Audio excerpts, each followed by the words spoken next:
Deus é maravilhoso. Hoje nós vamos dar encerramento à nossa série Desafios Contemporâneos. Eu sempre dou essa pausa para ouvir esses uhul, mas olha, eu vou mudar a estratégia, tá difícil. Aí os pastores geralmente falam de novo, né? Só para aumentar, mas eu não vou fazer isso não, tá? Nós vamos encerrar a nossa série depois de alguns sábados falando sobre assuntos bem importantes também. Nós vamos fechar falando sobre o cristão e a prática homossexual. Tranquilinho esse tema, né? Tema bem tranquilo. Por isso, nós vamos clamar ao Senhor mais uma vez, pedir para que Ele nos dê clareza, para que Ele abra os nossos corações, para que Ele fale com a gente através da palavra, porque nós estamos aqui para ouvir a voz dEle. Vamos orar mais uma vez. Eu gostaria que você de fato orasse, que nós orássemos mesmo, clamássemos ao Senhor para que Ele viesse falar com a gente. E uma palavra como essa pode ser uma divisora de águas na vida de muitas pessoas. Na verdade, sempre quando a palavra de Deus é pregada, o Senhor transforma o nosso coração e muitas coisas podem acontecer com a gente. Vamos orar a Deus. Deus, obrigado por essa noite, obrigado por estarmos aqui reunidos, obrigado por essa liberdade que temos de cultuar o Teu nome, obrigado pela Sua palavra, Deus, que é viva para nós, obrigado pela palavra do Senhor, que nos foi dada pelo Senhor para nossa exortação, para nossa edificação, para o consolo da nossa alma, para o conserto da nossa vida. Deus, nós queremos Te pedir para que o Senhor fale conosco por meio da Sua palavra, Deus. Nós estamos aqui reunidos porque nós acreditamos no poder da Tua palavra, Senhor. Quando a Sua palavra é exposta, nós sabemos que o Seu Espírito fala. Por isso, Senhor, toque em corações aqui, fale poderosamente ao coração de cada uma das pessoas que está aqui, Deus. Pai, com que nós sejamos envolvidos pela Sua palavra, Deus, e com que saiamos daqui alimentados e com as nossas mentes renovadas, para a glória do nome de Jesus. Amém. Amém. Bom, antes de começar, eu gostaria de colocar alguns pressupostos aqui, fazer algumas considerações que vão servir como base para toda a reflexão que nós vamos fazer. O primeiro pressuposto que eu gostaria de trazer é que a palavra de Deus ela é inspirada. Nós cremos nisso. Nós, os cristãos, nós cremos que a palavra de Deus ela é inspirada. E o que isso quer dizer? O que isso quer dizer é que foi o próprio Deus quem soprou estas palavras que estão contidas aqui nesses 66 livros. Foi o próprio hálito do Senhor quem está manifesto aqui, é o próprio hálito do Senhor que está revelado aqui para nós. Deus inspirou a vida de homens que Ele mesmo levantou, para que esses homens, para que o povo dele pudesse relatar o que Ele trouxe a nós como palavra, o que Ele quis trazer a nós, melhor dizendo, como palavra. Então, a palavra de Deus, ela é inspirada, ela é a nossa regra de fé, a nossa regra de conduta, ela quem rege o nosso padrão moral. Então, quando nós precisamos saber o que moralmente nós vamos fazer da nossa vida, o que nós devemos fazer é olhar para a palavra de Deus, porque ela é a vontade revelada de Deus para nós. Então, Deus ele se revelou por meio da palavra, nós acreditamos nisso, Deus se revelou por meio do texto.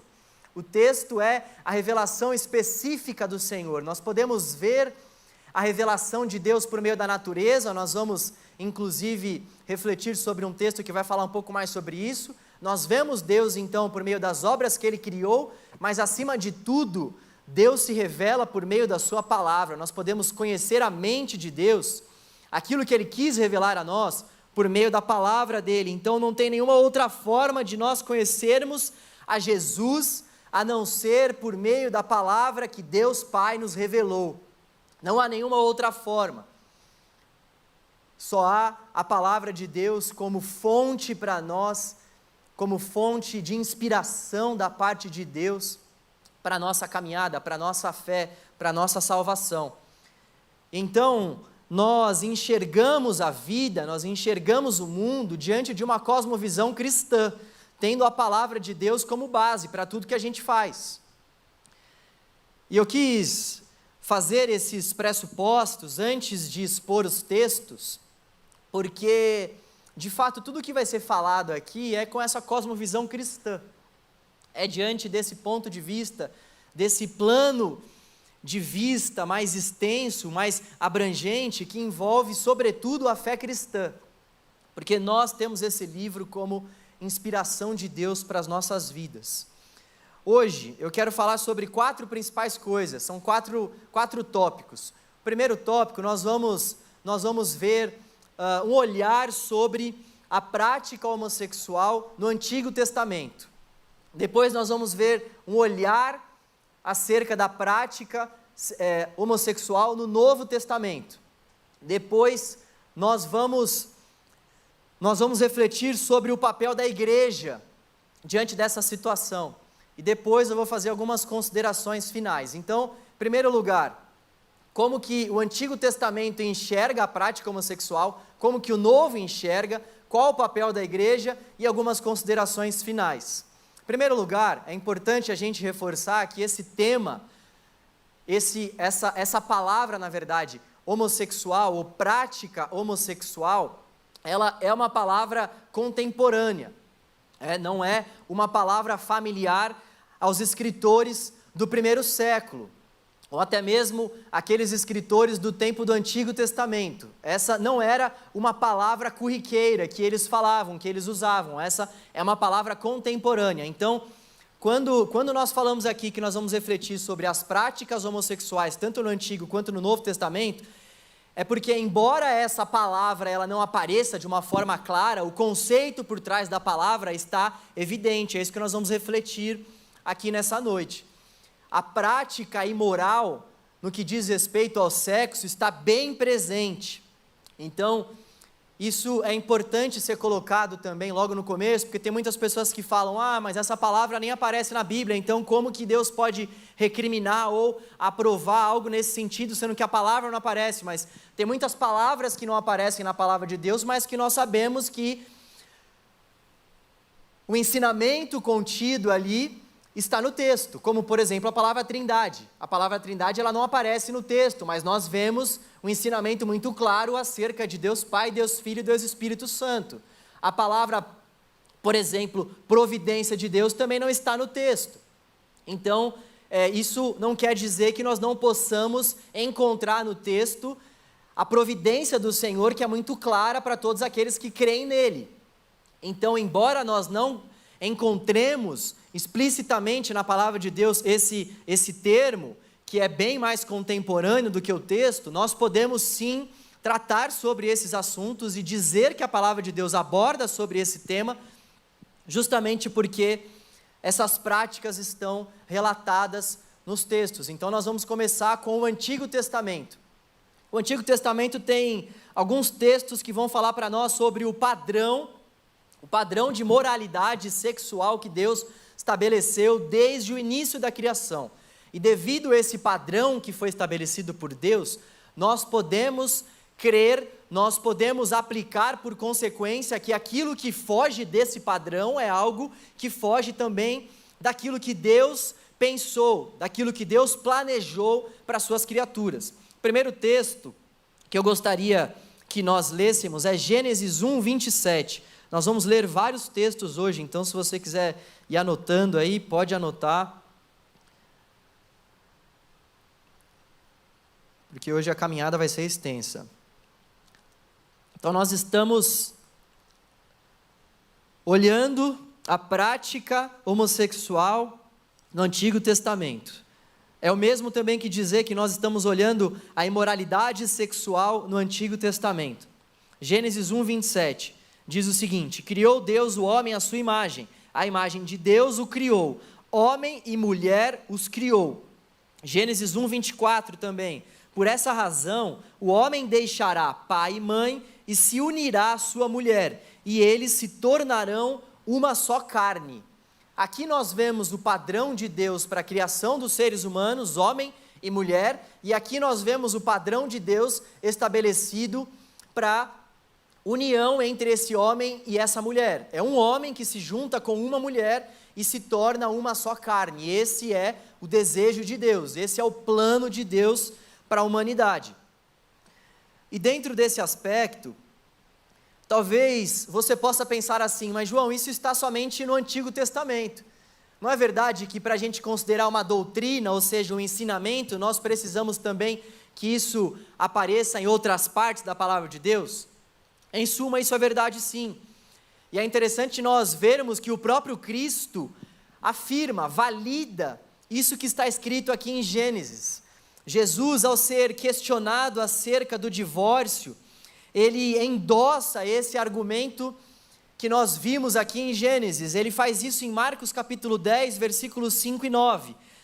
Ele diz o seguinte: respondeu Jesus acerca dessas indagações sobre o divórcio: Moisés escreveu essa lei por causa da dureza de coração de vocês, mas no princípio da criação, Deus os fez homem e mulher. Por esta razão, o homem deixará pai e mãe e se unirá à sua mulher, e os dois se tornarão uma só carne. Assim, eles já não são dois, mas sim uma só carne. Portanto, o que Deus uniu, ninguém o separe.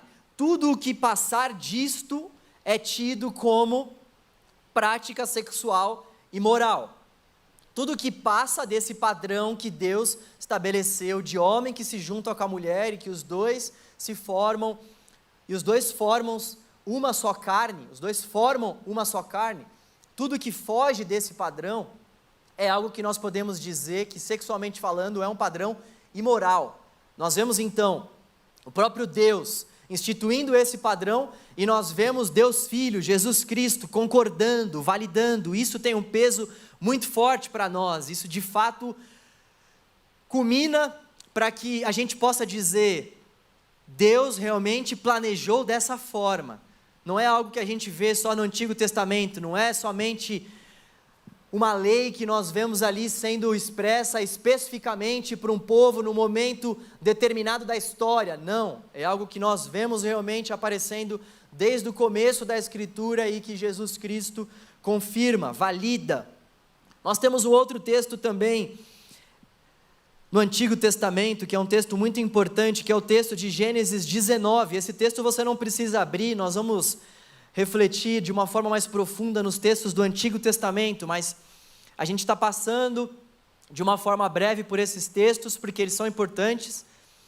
E o texto de Gênesis 19, ele é muito importante porque alguns textos do Novo Testamento, quando vão fazer menção a práticas imorais, eles usam o termo sodomita, justamente porque é um termo derivado da cidade de Sodoma e Gomorra, que era uma cidade extremamente perversa, era uma cidade extremamente imoral. Ao longo do Antigo e do Novo Testamento também, as cidades de Sodoma e Gomorra, elas se destacam justamente por conta da sua perversidade.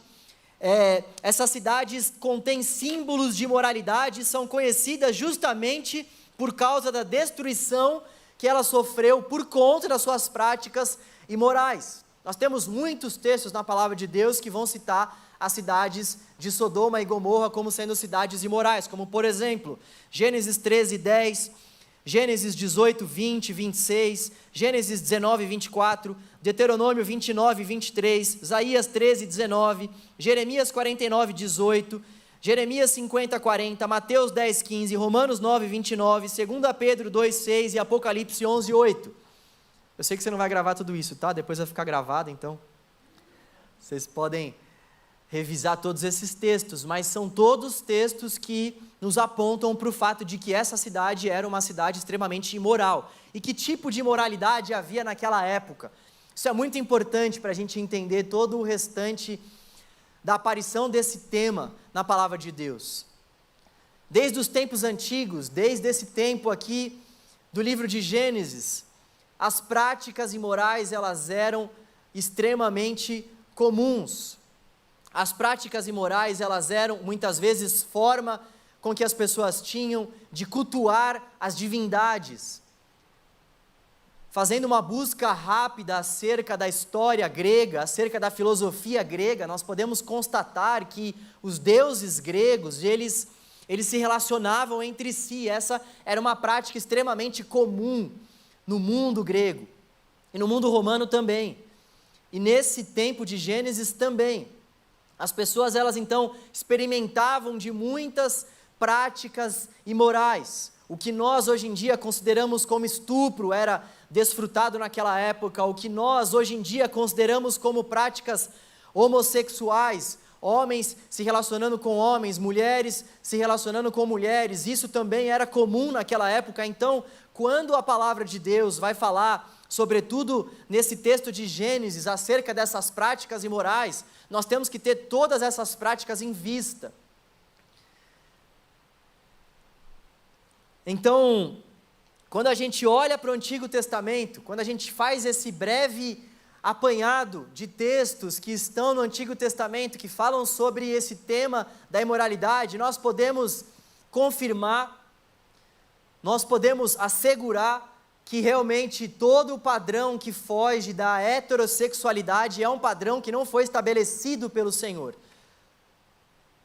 Todo o padrão de relacionamento sexual que não envolve um homem com uma mulher não foi estabelecido pelo próprio Deus, foge daquilo que foi estabelecido por Deus aos olhos do Antigo Testamento. E do Novo também, é isso que nós vamos ver em segundo lugar, que quando nós olhamos também para a prática homossexual no Novo Testamento, nós temos por volta aí de 4 textos principais, nós temos outros, mas 4 principais. Vou começar pelo texto de Romanos 1, esse texto eu queria que você abrisse, por favor, esse texto é muito importante. Texto de Romanos 1, versículo 18, esse texto ele talvez seja um dos textos que mais nos explica esse fenômeno da prática homossexual. Romanos 1, versículo 18, nós vamos ler do 18 ao 32, então, por favor, não durma na leitura.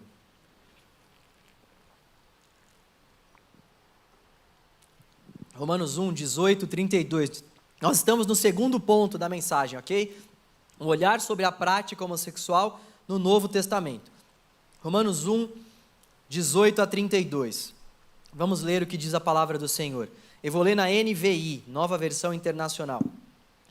Portanto, a ira de Deus é revelada dos céus contra toda a impiedade e injustiça dos homens que suprimem a verdade pela injustiça.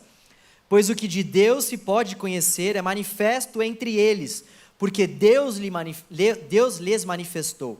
Versículo 20. Pois desde a criação do mundo, os atributos invisíveis de Deus, seu eterno poder e sua natureza divina, têm sido vistos claramente, sendo compreendidos por meio das coisas criadas, de forma que tais homens são indesculpáveis, porque, tendo conhecido a Deus, não o glorificaram como Deus, nem lhe renderam graças, mas os seus pensamentos tornaram-se fúteis e o coração insensato deles obscureceu-se. Versículo 22, dizendo-se sábios, tornaram-se loucos e trocaram a glória do Deus imortal por imagens feitas segundo a semelhança do homem mortal, bem como de pássaros, quadrúpedes e répteis. Por isso Deus os entregou à impureza sexual, segundo os seus desejos pecaminosos do seu coração, segundo os desejos pecaminosos do seu coração, para a degradação do seu corpo entre si. Versículo 25, trocaram a verdade de Deus pela mentira, e adoraram e serviram as coisas e seres criados, em lugar do Criador, que é bendito para sempre. Amém. Por causa disso, Deus os entregou a paixões vergonhosas, até suas mulheres trocaram suas relações naturais por outras, contrárias à natureza. Da mesma forma, os homens também abandonaram as relações naturais com as mulheres e se inflamaram de paixão uns pelos outros.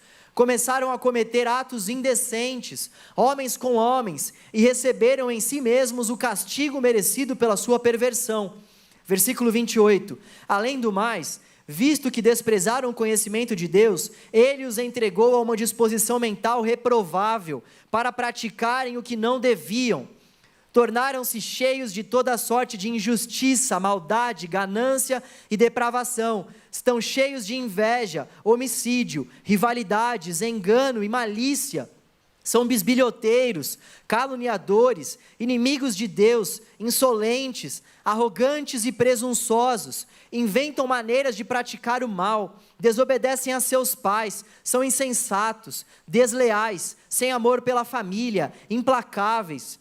Embora conheçam o justo decreto de Deus, de que as pessoas que praticam tais coisas merecem a morte, não somente continuam a praticá-las, mas também aprovam aqueles que as praticam. Ufa! É importante, quando a gente lê esse texto de Romanos, nós termos em mente o contexto no qual esse texto está inserido.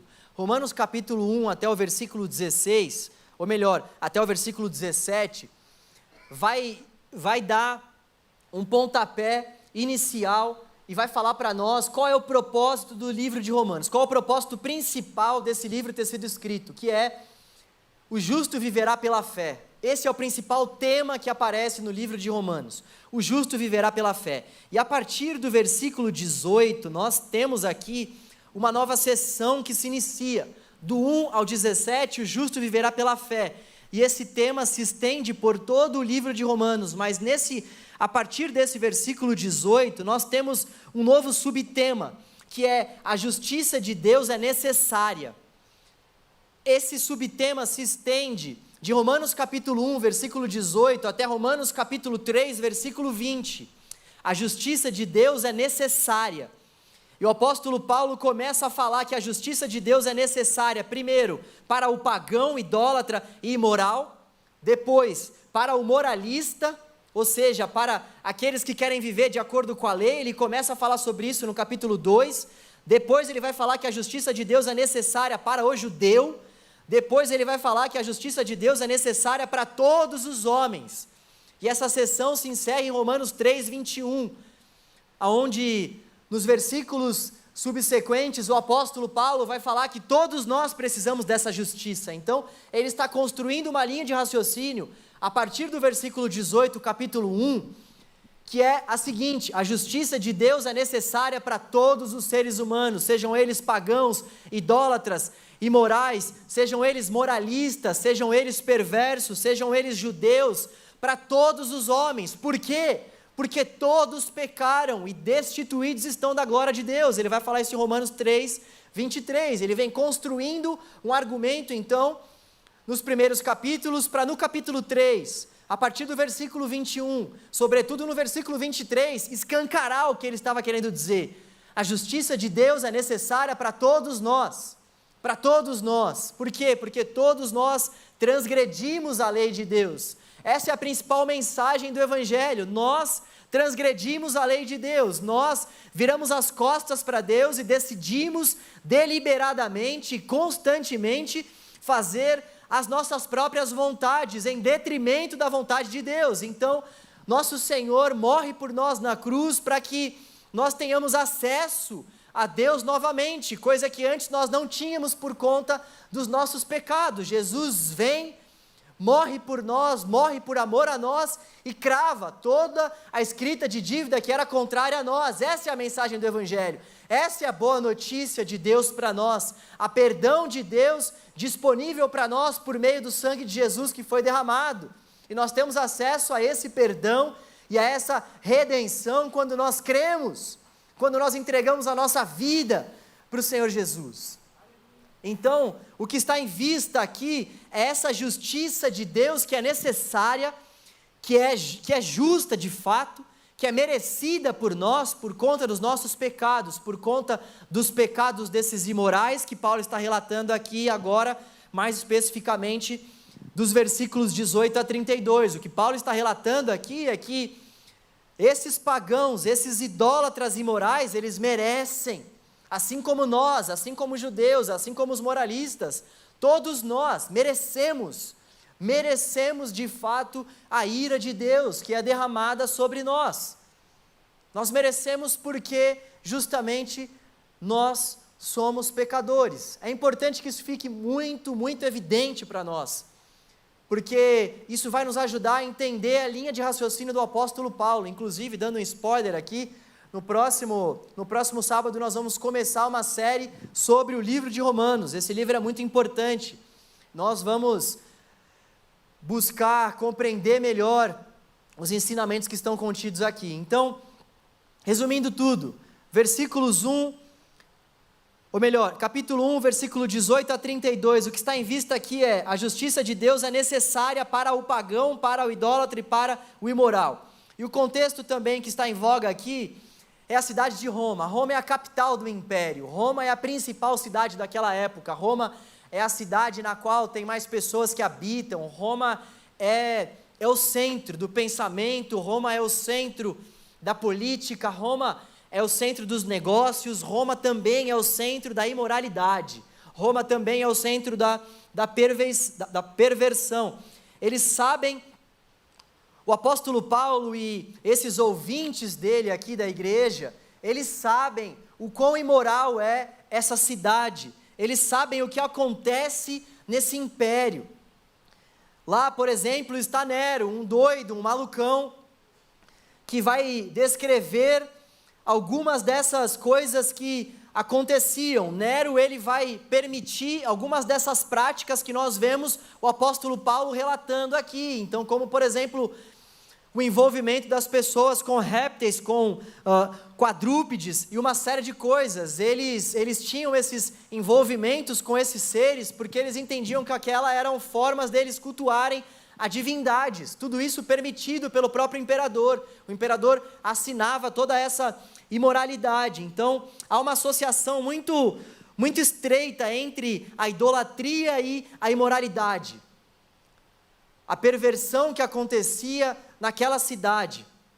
E os filósofos gregos, eles já aqui nessa época, eles já dominavam a filosofia, eles já dominavam a arte do pensamento. Se Roma detinha o poder territorial, os gregos, eles conseguiam deter o poder filosófico, eles conseguiam ditar os pensamentos daquela época, e a filosofia grega já dessa época era extremamente perversa, era extremamente imoral, assim como naquela cidade que nós vimos de Sodoma e Gomorra, essa imoralidade, essas práticas sexuais perversas, essas práticas homoafetivas, essas práticas homossexuais, elas já aconteciam aqui nesse tempo de uma forma muito explícita. Então, se enganam aquelas pessoas que dizem: não, mas a palavra de Deus não foi escrita nesse contexto. O contexto que está em voga aqui, nós podemos ver pelo próprio texto que essas pessoas, elas tinham relações sexuais até mesmo com seres não humanos. Então, o que está em voga aqui é a pederastia. Espera aí que essa aqui, vamos lá. Vamos voltar aqui. É a pederastia, tá? Eu não copiei não, tá, gente? Isso aqui foi um trabalho que eu fiz, tá? É que são palavras um pouco difíceis, né? Então vocês me perdoem. Mas pederastia, a gente fala a primeira vez, depois vai. Pederastia, sobretudo na filosofia grega, era a prática homossexual entre um homem mais velho e um homem mais novo. Pederastia, né? Até uma palavra parecida com pediatria, porque justamente faz menção a essas relações imorais que aconteciam já nesse tempo, e não eram somente homens mais velhos com homens mais novos, eram relações imorais das naturezas mais variadas possíveis. Era um povo extremamente imoral. Nós tínhamos naquela época templos e divindades pagãs dedicados à prostituição e à prática homossexual. Como eu disse, as pessoas para transcenderem, para que elas pudessem cultuar as divindades pagãs daquela época, elas se relacionavam com prostitutas, elas se relacionavam com pessoas do mesmo sexo, porque aquilo era uma prática comum para aquela época.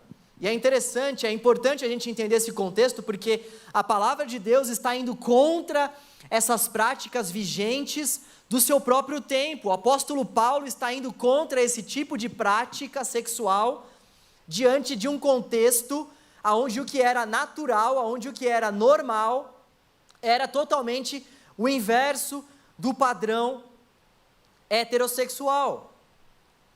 É importante demais a gente entender isso. Então Roma, ela tinha essas mesmas práticas, e o que nós vemos aqui, nesses versículos é que Deus está irado. Deus está irado. O versículo 18 começa falando sobre isso, a ira de Deus é revelada dos céus. E por que Deus está irado? Porque as criaturas não reconhecem o Criador. As criaturas desse contexto aqui, por que não dizer também dos nossos dias, não reconhecem a Deus como Criador. Então, o que está explícito aqui para nós é o fato de que Deus se revela por meio das obras criadas, o que nós vamos chamar na teologia, no estudo sobre Deus, de revelação geral. Deus se revela de uma forma geral através da sua criação.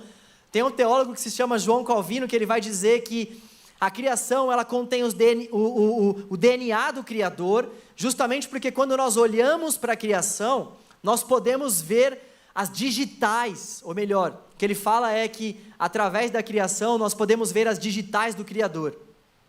E isso quer dizer que quando nós olhamos, por exemplo, para os vários tons de verde que tem uma floresta, quando nós olhamos, por exemplo, para o sol, para a lua, quando nós olhamos para as estrelas, essa revelação geral, o que o texto vai dizer é que ela é suficiente para que nós reconhecemos que Deus é o Criador.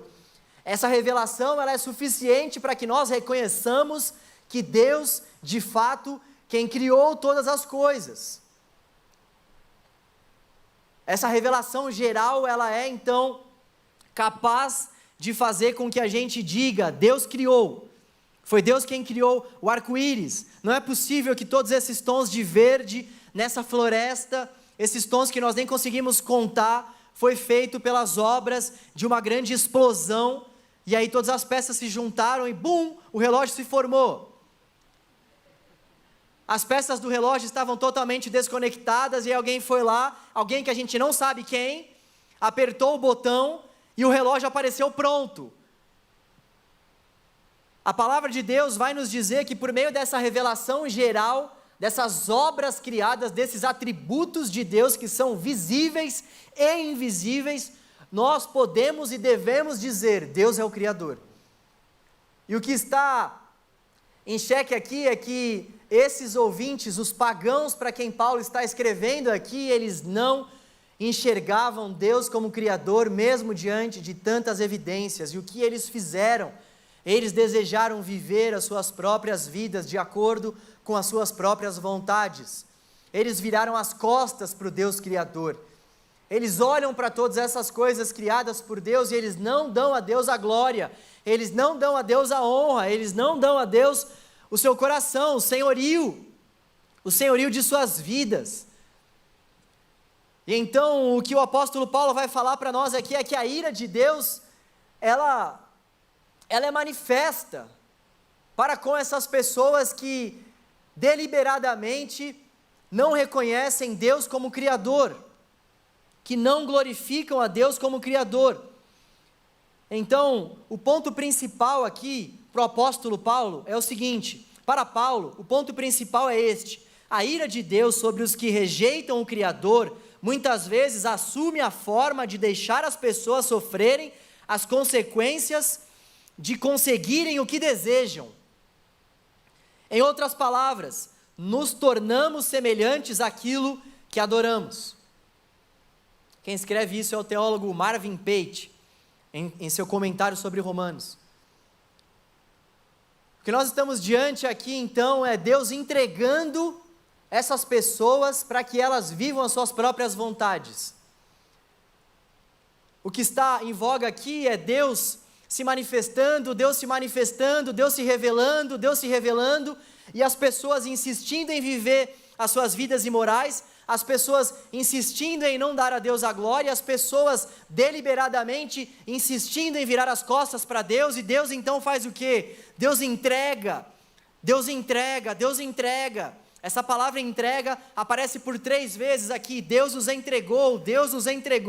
Deus entrega essas pessoas para que elas então vivam de acordo com aquilo que elas querem viver.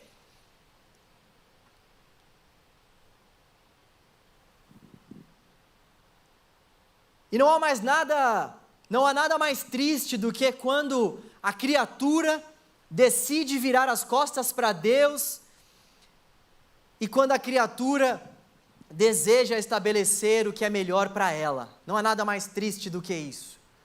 Quando nós, como seres criados, viramos as costas para o nosso Criador, e nesse ato de virarmos as costas para Deus, o que nós estamos dizendo para Ele é: eu sou dono do meu próprio nariz, eu não preciso dos seus cuidados, eu não preciso das suas instruções. Mesmo você tendo me criado, eu posso conduzir a minha própria vida sozinho. Como isso é triste. E Deus então entrega essas pessoas para que elas vivam essas práticas imorais, e não somente essas práticas imorais, mas para que elas então, elas possam ser entregues à sua maldade, elas sejam entregues à sua perversão, elas sejam entregues à sua vida de homicídio, à sua vida de inveja. Esse texto então é muito claro, ele vai falar para nós que essas práticas imorais são resultado de uma vida que não reconhece a Deus como Criador. Quem pratica esse tipo de imoralidade sexual, na verdade está idolatrando a si mesmo, está tendo a si mesmo como Deus de seu coração, porque não reconhece o Deus Criador. E quando nós não damos glória, quando nós não reconhecemos Deus como Senhor, como Criador, necessariamente nós estamos colocando alguém no lugar dele, ainda que esse alguém seja nós mesmos. Esse texto então é muito taxativo. Um outro texto que também é muito importante para nós dentro desse assunto é 1 Coríntios capítulo 6, versículo 9. Vamos dar uma corrida ali que já é 8h15. Jesus, tenha misericórdia do tempo. Senhor. 1 Coríntios capítulo 6, versículos de 9 a 10. Vocês não sabem que os perversos não herdarão o reino de Deus? Não se deixem enganar, nem imorais, nem idólatras, nem adúlteros, nem homossexuais passivos ou ativos, nem ladrões, nem avarentos, nem alcoólatras, nem caluniadores, nem trapaceiros herdarão o reino de Deus. No texto de 1 Coríntios 6, 9 e 10, nós podemos destacar dois principais termos que têm relação com a prática homossexual. Na NVI, na Nova Versão Internacional, nós vemos dois termos que aparecem: homossexuais passivos e homossexuais ativos. Homossexuais passivos e ativos. Já na versão Almeida Revista e Atualizada, na ARA, é interessante a gente ver que outros termos aparecem, termos como efeminados e sodomitas. No texto original, no texto grego original, se você não sabia, o Antigo Testamento foi escrito na língua grega, o Novo Testamento foi escrito em hebraico, em algumas partes em aramaico. Nós vemos que no Novo Testamento aqui, diante do texto original, dois termos aparecem: malakoi e arsernokoitai. São esses dois termos que são traduzidos pela NVI como homossexuais passivos e ativos, e na ARA como efeminados e sodomitas, respectivamente. Vamos primeiro ao termo malakoi. O vocabulário malakoi pode ser tanto um adjetivo quanto um substantivo neutro ou masculino na língua grega. O contexto será muito importante para que a gente determine qual que é o significado do termo. O termo malakoi, se nós formos pegar em um dicionário, por exemplo, ele vai ter os seguintes desdobramentos. Ele pode ser um adjetivo mole ou macio, assim como nós vemos esse uso sendo feito lá em Lucas 7:25, o texto vai dizer o seguinte: homem vestido de roupas finas. O termo que está aparecendo lá é malakoi, para falar sobre uma roupa fina, para falar sobre algo que é macio. Homem trajado de vestes delicadas, é o que vai dizer a ARA para esse texto de Lucas 7:25.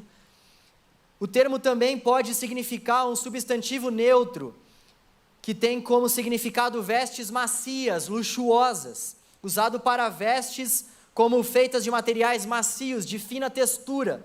Nós vemos esse termo sendo usado lá em Mateus 11:8, que diz: um homem vestido de roupas finas.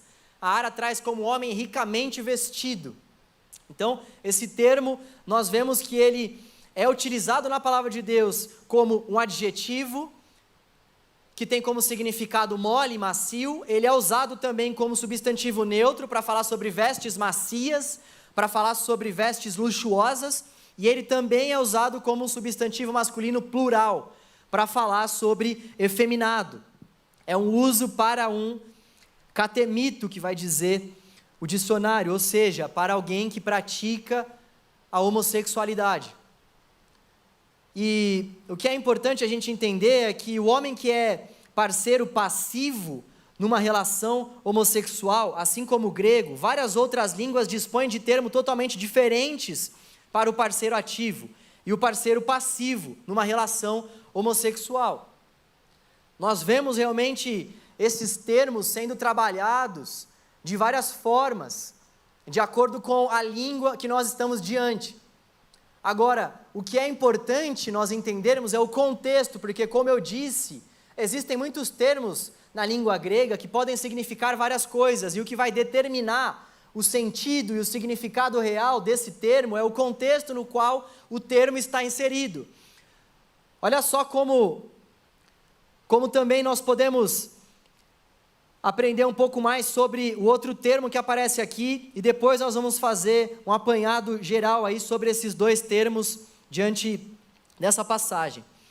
Então, antes de entrar para o outro termo, só fechando aqui no termo malakoi. Malakoi, então, é relacionado a homens e meninos que se permitem serem usados de maneira a praticarem a homossexualidade. Essa palavra conota passividade e submissão. Daí então que a NVI traduz como homossexual, como prática, né, como homossexuais passivos, nesse caso, né, ou melhor, ativos. Passivo ela vai traduzir a outra palavra que nós vamos abordar agora. Arsenokoitai. Vocês estão comigo aqui, gente? Geralmente eu não fico trazendo esses termos gregos, eu tenho um professor, na verdade, que me disse algo que sempre me marcou. Ele falou: João, em relação a esses termos gregos, tudo isso faz parte da cozinha. Você só traz para o povo a janta. Então, eu não trago muito essa parte da cozinha, trago mais a parte da janta, mas especificamente nesse assunto é muito importante, porque tem muitas pessoas que vão distorcer esse significado. Eu mesmo já vi muitas pessoas falando: não, mas esse termo quer dizer macio. Aguarda aí então, de fato esse termo pode sim dizer macio, mas nós vamos ler como se significasse macio diante desse contexto, para ver se faz sentido. Assim como também tem muita gente que deturpa essa outra palavra grega, que muitas bíblias vão traduzir como homossexuais passivos, que é arsenokoitai. Essa palavra tem somente um tipo de uso, substantivo masculino plural, homossexual, sodomita. Pederasta, que tem a ver com a pederastia cometida pelos gregos no tempo antigo. Então, também tem a ver com o homem que é parceiro passivo numa relação homossexual. Assim como o grego, várias outras línguas dispõem de termos totalmente diferentes para o parceiro ativo e o parceiro passivo. Então, um sodomita, olha só como é importante nós entendermos o que está em vista lá na cidade de Sodoma e Gomorra. Essas práticas sexuais imorais. Um sodomita, alguém que se deita com o homem como se fosse mulher. É esse o significado também que pode ser atrelado a esse tema. Esse termo, melhor dizendo. Arsenokoitai representa homens que iniciam práticas homossexuais, como em 1 Timóteo capítulo 1, versículo 10. São os parceiros passivos dessas práticas, ou melhor, ativos, são os parceiros ativos dessas práticas. Pela prosa, pela cerâmica e pela escultura dos gregos e romanos, descobrimos que a preocupação com práticas sexuais era prevalecente entre os homens do primeiro século. Esses homens se afundavam em pecados homossexuais e rivalizavam até mesmo com os habitantes da antiga Sodoma, ou seja, eles eram tão perversos, que eles até podiam ser comparados com os habitantes de Sodoma e Gomorra. Olha só a conclusão que eu escrevi aqui. Que coisa interessante, preste bastante atenção nisso. Quando analisamos primeiramente o termo malakoi, por mais que o termo também signifique macio e leve, e possa ser usado para se referir a alguém que usa roupas finas e luxuosas. Não há como dizer que, por exemplo, os macios, moles não herdarão o reino de Deus. Esse é o contexto que está em xeque aqui, o reino de Deus. Não é possível dizer que os macios, que os leves, que aqueles que usam roupas sofisticadas não vão herdar o reino de Deus, que aqueles que usam roupa de fina textura não herdarão o reino de Deus. Essa afirmação não tem base em nenhum outro lugar nas Escrituras e é totalmente incompatível com o contexto imediato da passagem. Caso isso fosse verdade, nem Jesus, nem Salomão, nem Jacó e nem José poderiam herdar o reino de Deus.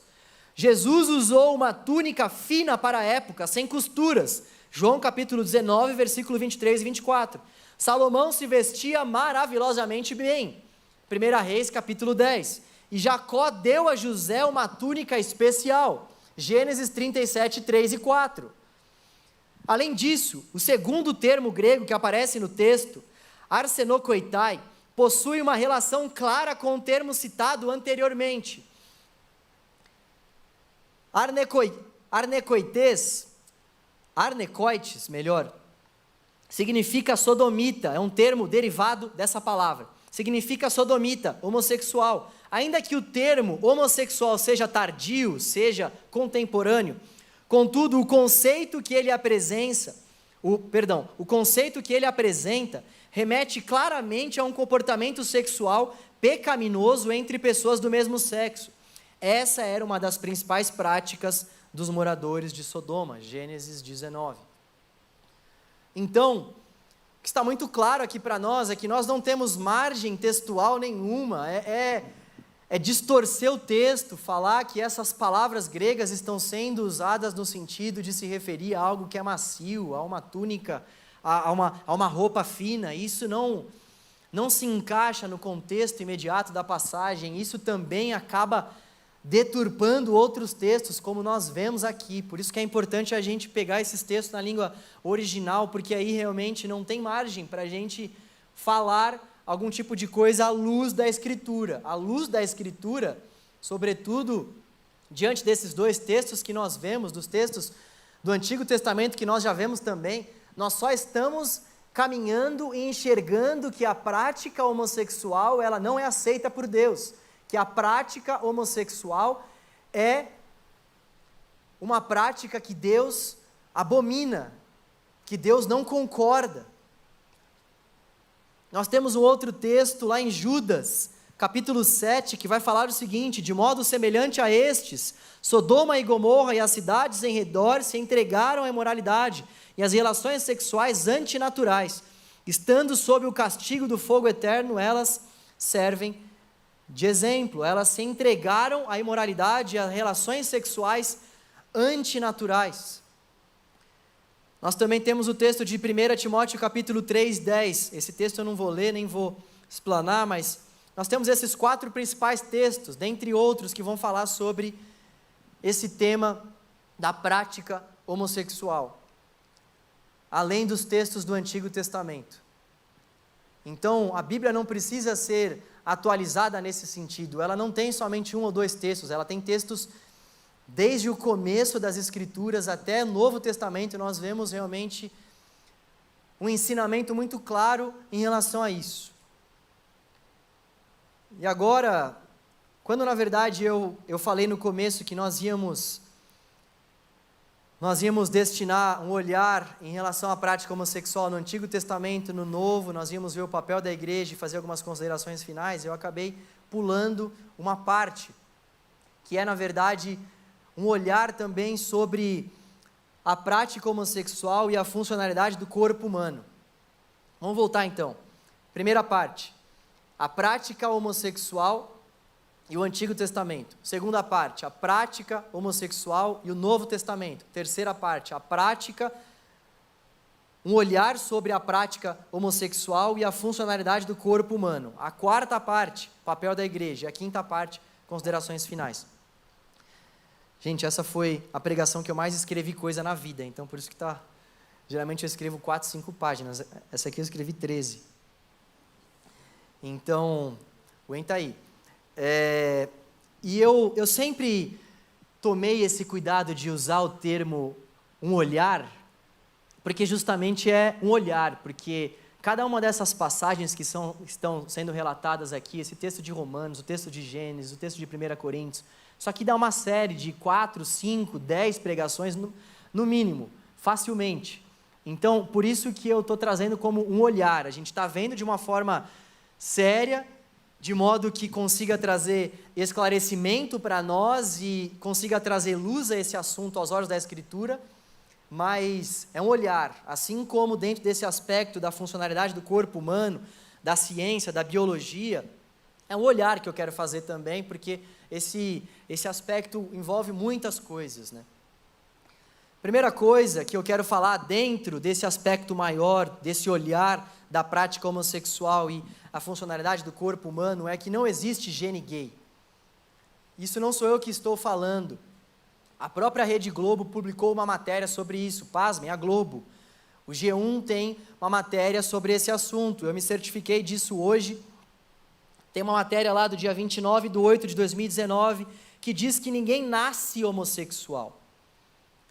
Uma matéria do dia 29/8/2019, num estudo que foi feito por uma revista americana chamada Science.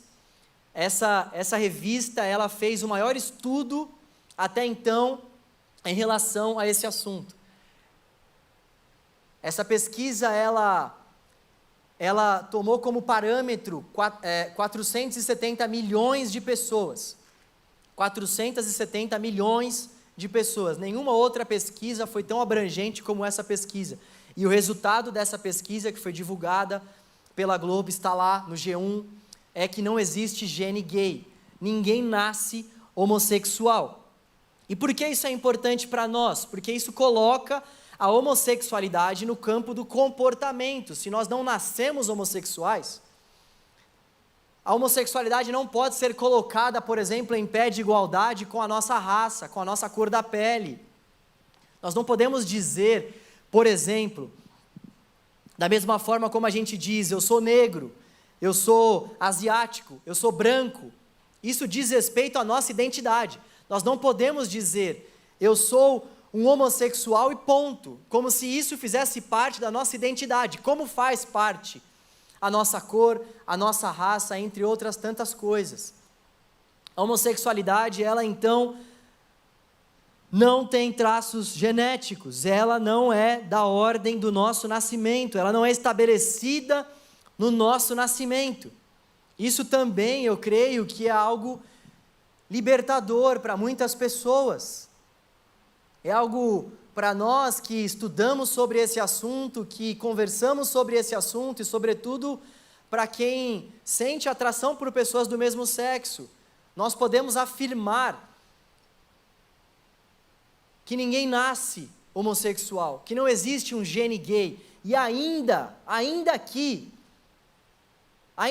alguém divulgue alguma matéria ou alguma notícia dizendo que as pessoas elas já nasçam com esse tipo de tendência, que elas já nasçam propensas a esse tipo de prática, ainda assim, Rei Davi vai dizer em um salmo que nós já nascemos em pecado, então ainda assim para nós, não vai deixar de ser um pecado. Ainda assim para nós, não vai deixar de ser uma prática que Deus não permite, por conta de tudo que nós já vimos aqui. Mas é interessante a gente enxergar que uma própria emissora que faz menção à liberação desse tipo de prática, tem no seu escopo, tem no seu arquivo uma matéria que vai falar para nós que ninguém nasce homossexual. Então, o certo a se dizer é que uma pessoa que comete esse tipo de prática tem como comportamento esse tipo de prática. Mas não que essa pessoa tem por identidade ser assim. Essa pessoa tem um comportamento homossexual. Mas ela não nasceu com o gene da homossexualidade, porque esse gene não existe. E nós temos algumas características específicas que diferenciam os homens e as mulheres. É interessante a gente pensar nisso também.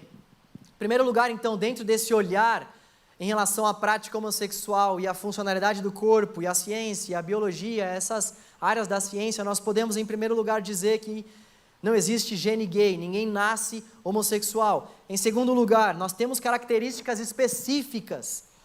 Eu acho isso muito interessante.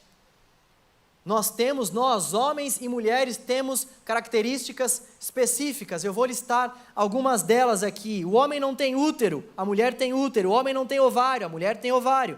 O homem não tem ciclo menstrual, a mulher tem. O homem tem a uretra maior, a mulher tem a uretra menor. O homem tem a prega vocal mais longa e mais grossa. A mulher tem a prega vocal mais curta, fina e apertada. Por isso que quando eu falo para o pessoal aqui que canta, eu sou mezzo-soprano, eles dão risada, porque esse tipo não existe para o homem. Ou melhor, deve existir. Foca aqui. Estou falando sobre o que eu não sei. Deixa eu falar sobre o que eu pesquisei. Eu quis contextualizar, posso ter falado algo que é mentira. Foquem aqui. Mas que a prega vocal do homem é mais longa e mais grossa, isso é fato. O homem possui um cromossomo X e um Y, a mulher possui 2 cromossomos X. O homem possui um crânio mais pesado, mais grosso, a mulher tem um crânio mais leve e fino.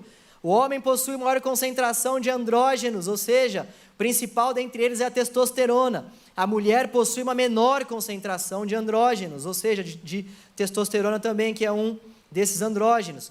O homem tem uma menor concentração de estrógeno, a mulher tem uma maior. O homem possui mais glóbulos vermelhos no sangue, a mulher possui menos. O homem possui mais, a mulher possui menos glóbulos vermelhos no sangue. O que isso quer dizer? O que isso quer dizer é que quem nos criou, por mais que as pessoas deem o nome aí fora de ser supremo, de ser criador, pode dar o nome que elas quiserem, nós damos o nome de Deus, nosso Deus Pai, do nosso Senhor Jesus, que nos criou desejando que o homem fosse de fato homem e que a mulher fosse de fato mulher. Isso é muito claro, nós vemos isso através desses traços. Deus criou o homem para que o homem fosse de fato homem. Deus criou a mulher para que a mulher fosse de fato uma mulher. Então aí a gente já pode desbancar todas essas cirurgias de transferência de sexo. Por mais que um homem deseje se tornar uma mulher, ele jamais vai conseguir. Por mais que uma mulher deseje se tornar um homem, ela jamais vai conseguir. O homem que quer se tornar uma mulher jamais vai conseguir ter um ciclo menstrual. Uma mulher que quer se tornar um homem jamais vai conseguir ter o órgão genital do homem. Se ela quiser, ela vai ter que usar uma prótese, mas isso não é algo natural. Então, o que nós podemos concluir com todas essas informações é que há um padrão de naturalidade instituído pelo nosso Criador. Há um padrão de naturalidade que o nosso Criador instituiu quando nos formou, quando nos gerou, e não adianta a gente tentar deturpar esse padrão, não adianta. O nosso próprio corpo vai apontar para esse padrão, as nossas próprias características genéticas apontam para esse padrão. E dentro desse olhar, também em relação à prática homossexual e à funcionalidade do nosso corpo, o que nós podemos dizer é que a prática homossexual não é natural. Não é natural. Não é natural. O nosso Deus criou homem e mulher com órgãos genitais distintos, que se cruzam de uma forma perfeita, que se cruzam de uma forma harmoniosa. O padrão do sexo, o padrão da funcionalidade do nosso corpo não é realmente fora desse padrão do órgão genital masculino se encontrando com o órgão genital feminino. O nosso corpo foi criado com funções específicas. O nosso ouvido serve para que a gente ouça, a nossa boca para que a gente coma, para que a gente possa discernir o paladar das coisas, os nossos olhos para que a gente possa ouvir. Não adianta o ouvido querer ouvir, porque ele não vai ouvir. Não adianta a boca querer enxergar, porque ela não vai enxergar. Não adianta a gente querer comer, dando alimento para o nosso olho, porque ele não vai mastigar. O nosso corpo segue um padrão de funcionalidade, não adianta nós querermos dizer que o padrão é por meio do órgão excretor que nós temos, não é natural. Não é uma prática natural, o nosso órgão genital se encontrando com o nosso órgão excretor, não é algo natural. Não tem como nós dizermos que isso é algo natural, essa é uma prática antinatural, isso vai contra a funcionalidade do nosso corpo humano. Deus criou de forma perfeita homem e mulher, e esses, quando se relacionam, podem desfrutar então dessa íntima, dessa plena funcionalidade do corpo que Deus criou. E tem um ponto aqui, agora eu vou caminhando para as partes das considerações. Tem um ponto aqui que é muito importante, é nós entendermos que nós devemos respeitar todas essas pessoas que decidem viver dessas formas. Nós temos que respeitar. Nós temos que sim ter em vista aquilo que a palavra de Deus nos ensina sobre esses assuntos, para nós solidificarmos a nossa fé, para nós de fato entendermos o que o nosso Deus tem para nós como verdade dele em relação a esse assunto, porque, como eu disse no começo, a gente parte desse pressuposto de que a Bíblia é a palavra de Deus, ela é a vontade revelada de Deus para nós, ela é a nossa regra de fé, de conduta. Então, nós temos que buscar entender esse assunto à luz das Escrituras, mas nós não podemos confundir as coisas. Nós não podemos forçar as pessoas para que elas pensem da mesma forma como nós pensamos. As pessoas são livres para viverem as suas vidas como elas quiserem, desde que elas não violem nenhum padrão da nossa Constituição. E a prática homossexual não é um crime no nosso país. E ainda bem por isso, porque não tem nada a ver com crime mesmo. Então nós temos que respeitar essas pessoas que decidem viver dessa forma. Nós precisamos desesperadamente respeitar não somente essas pessoas, mas quaisquer outras pessoas que decidem ter uma fé, que decidem crer numa linha de pensamento contrária à nossa. Nós não podemos ser pessoas intransigentes em relação a isso. Só que respeitar é diferente de concordar. Nós respeitamos, mas nós discordamos das práticas. E assim como as pessoas devem nos respeitar e podem discordar da nossa forma de cultuar a Deus, podem discordar do fato de que nós enxergamos a palavra de Deus como regra de fé para a nossa vida, as pessoas podem achar esse texto antigo, podem achar o texto velho, nós respeitamos essa opinião. As pessoas, elas devem também nos respeitar, elas podem não concordar com a nossa fé, do mesmo modo como nós devemos respeitar as pessoas, sem que isso necessariamente envolva o fato de que nós devemos concordar com a prática de vida delas. Isso também não quer dizer que eu, por não concordar, vou ver alguém na rua e falar, opa, não concordo, hein? Ah, isso aí eu não concordo, hein? Estou passando por alguém na rua, no shopping, seja lá onde for, ninguém nem perguntou minha opinião, eu já estou emitindo, ei, no amor de Cristo, aqui entre nós, cala a boca. Cala a boca, ninguém te perguntou nada. Ninguém te perguntou nada. Se as pessoas vierem perguntar para nós a nossa opinião, nós vamos sentar com elas e vamos expor a nossa opinião. Mas tudo isso com respeito, tudo isso sabendo colocar as palavras. E é importante a gente fazer uma diferenciação entre respeito e concordância, porque o que nós temos visto nos nossos dias é uma associação desses termos. Tem muitas pessoas, tem muita bandeira que está sendo defendida por aí por movimentos, tem muitos movimentos que querem juntar esses dois termos, essas duas formas, para que a prática homossexual seja inquestionável, porque se afinal de contas a pessoa nasce assim, se afinal de contas eu não posso discordar, eles tentam trazer a prática homossexual para o mesmo campo, por exemplo, da raça. Então, é como se eles quisessem dizer o seguinte, você não pode discordar do fato da pessoa ser negra, Da mesma forma como você não pode discordar do fato da pessoa ter relação pelo mesmo sexo. Peraí, são coisas totalmente diferentes. Realmente, eu não posso discordar que eu sou negro, que a minha mãe é negra, que eu sou pardo, que eu sou índio, que eu sou asiático. Nós não temos margem para discordar disso. Isso faz parte da nossa identidade. Só que, dentro desse assunto da prática homossexual, nós podemos discordar sim. E é importante que isso fique claro para nós. O que nós vimos até aqui então? Que a prática homossexual, praticar a homossexualidade é errar o alvo que Deus traçou para nós. Um outro significado para o pecado é errar o alvo. O que nós vimos até aqui então é que a prática homossexual faz com que a nossa conduta de vida esteja desfocada do alvo que Deus preparou para a gente viver, esteja em desalinhamento com esse alvo. O Antigo Testamento reprova, nós vimos, o Novo Testamento reprova, nós vimos isso, nós vimos que a própria funcionalidade do nosso corpo não vai apontar para isso de uma forma natural, é antinatural essa prática. Mas talvez o ponto mais importante dessa mensagem não é tudo isso, não são todas essas coisas.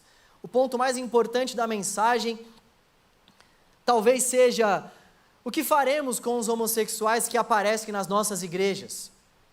O que nós faremos com os nossos amigos, muitas vezes, que estão lutando contra a prática homossexual, com os nossos irmãos da igreja, que lutam contra essa prática. O que nós faremos com essas pessoas? Como nós, como igreja, vamos nos comportar diante desse comportamento? Como? Qual o nosso papel como igreja diante de tudo isso, diante dessas práticas? Em primeiro lugar, nós devemos apresentar o Evangelho. Apresentar o Evangelho, porque o Evangelho é o poder de Deus para a salvação de todo aquele que crê. O Evangelho é a única mensagem que pode trazer resposta para o vazio existencial do coração humano. O Evangelho é a resposta para o maior e terrível pecado que toma conta, que assola a raça humana. O Evangelho é a maior e melhor resposta para o principal sofrimento que assola toda a raça humana, que é o afastamento para com Deus. O Evangelho é essa resposta para que a gente possa ter a nossa identidade restaurada pelo Senhor. O Evangelho é essa resposta para que nós nos tornemos filhos amados de Deus por meio da adoção que nos foi concedida na cruz do Calvário.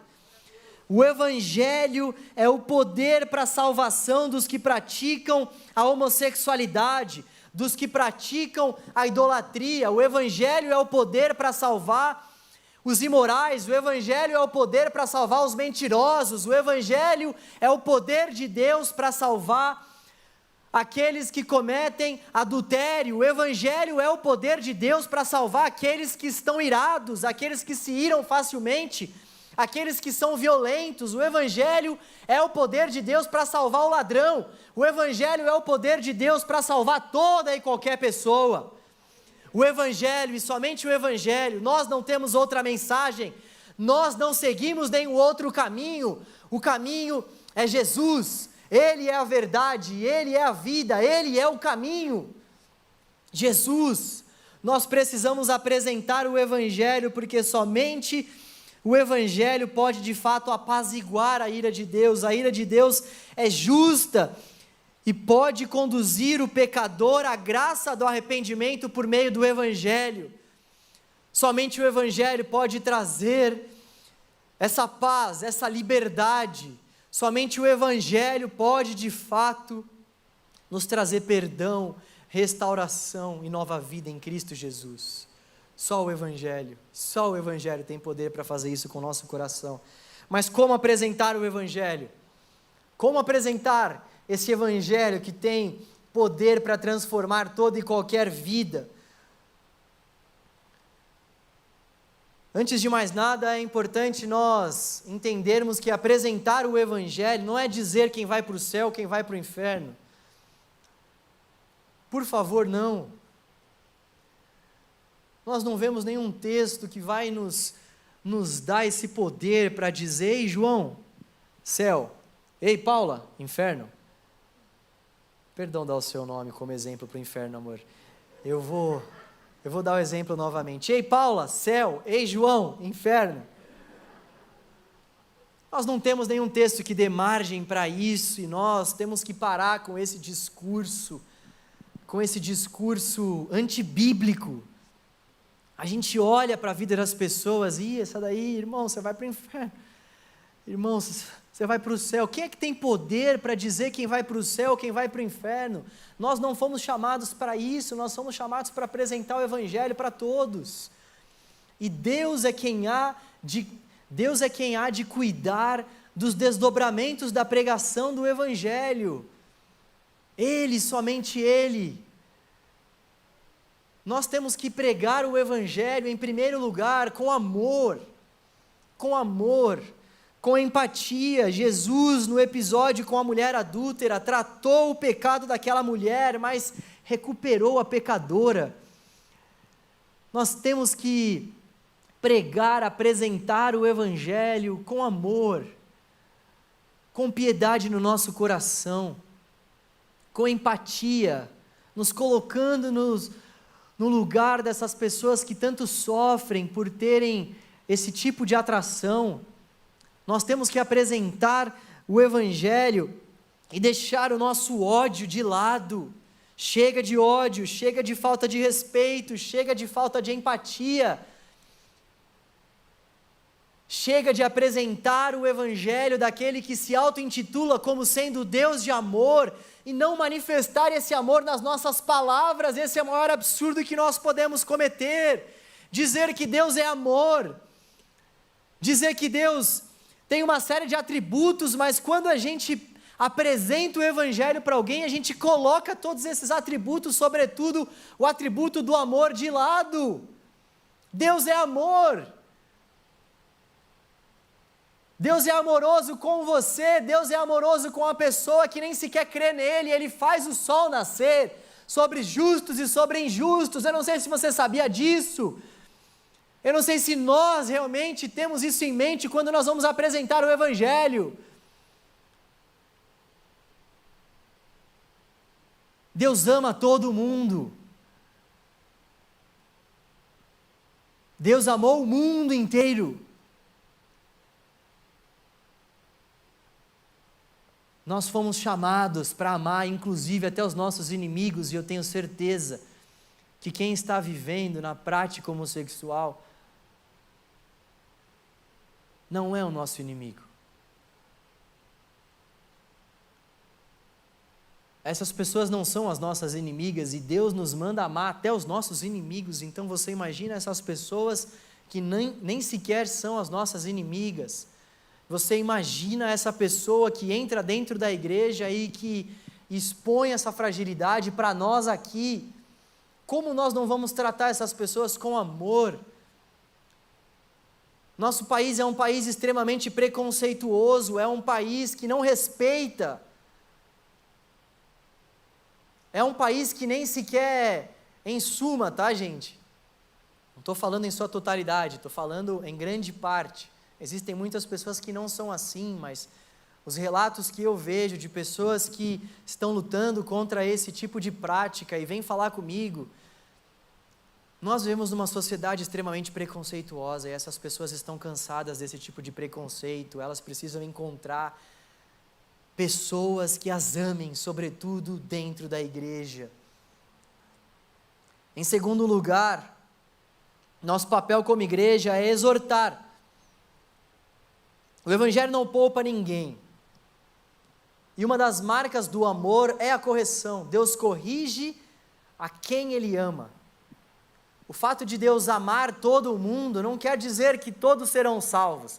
O fato de Deus amar todo mundo não quer dizer que ninguém deixará de ser corrigido.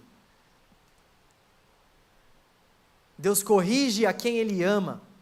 O Evangelho não poupa ninguém, o Evangelho não passa a mão na cabeça de ninguém, nem dos glutões, sabe aquela galera que come bem? Nem dos glutões, nem dos mentirosos, nem dos mulherengos, nem dos adúlteros, nem dos que sentem ódio, nem dos que não conseguem demonstrar amor ao próximo, nem daqueles que praticam a homossexualidade. A Bíblia não faz distinção de pecados. E todos nós precisamos de exortação. Então nós temos que apresentar o Evangelho como igreja, com amor. Nós temos como igreja também que exortar.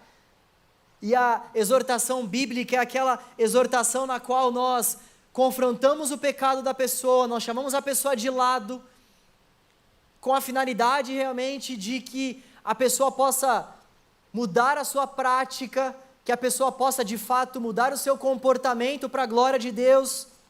Nós confrontamos de fato o pecado, porque os nossos pecados afrontam a santidade de Deus e eles precisam ser confrontados à luz desse Deus que é santo.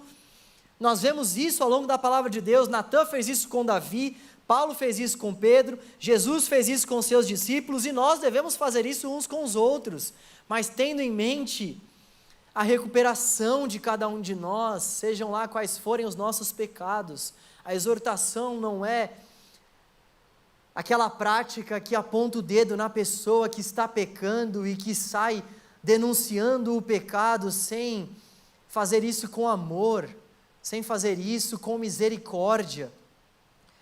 Corrigir com mansidão os que se opõem, é isso que diz Gálatas 6, 1, 3. Irmãos, se alguém for vencido por algum pecado, se alguém nessa luta contra os pecados for vencido por algum desses pecados, vocês que são guiados pelo Espírito devem, com mansidão, ajudá-lo a voltar ao caminho certo, e cada um cuide para não ser tentado. Ajudem a levar os fardos uns dos outros e obedeçam desse modo à lei de Cristo.